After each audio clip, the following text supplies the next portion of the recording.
大家好，我是谢雷。镜子的爷爷奶奶想吃苏州的酱汁肉和猪头肉，我现在去给他们买。本来他们今天要公交转地铁过来买的，我说实在太远了，就我买了，给你们寄过去吧。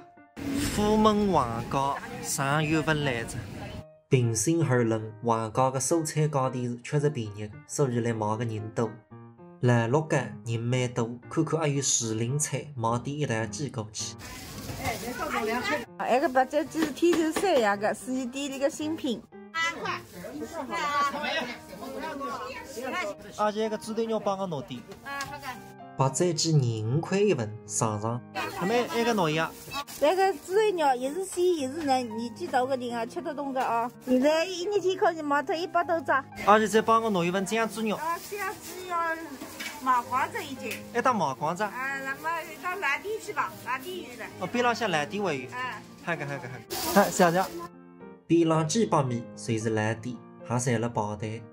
芹菜最眼睛随是那个肉。那个交通地精啊！是。那么帮我装一下。你到底那个酱猪肉是真的蛮好吃的。精啊，精得不得了。甜津津，苏州人才欢喜吃。任务完成，现在走起。是顺丰的时候，就这两个要记冷链。没事记脱着。别个3只菜呢，我在各类子一点点，自家一尝尝，看得了我馋吐水也流下来着。第一个猪头肉，朋友们看看。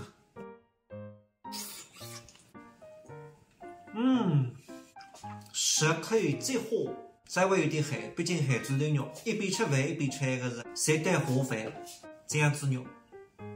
刚刚这个是咸猪头肉，那个是甜的。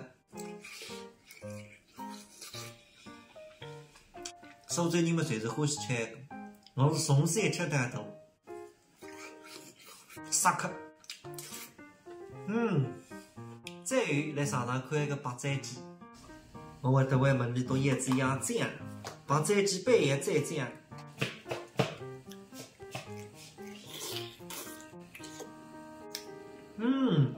皮爽肉滑，鸡肉紧实不柴，每个人侪会变烂。只有你现在先进长辈，那么未来你的先辈才会得先进你呀！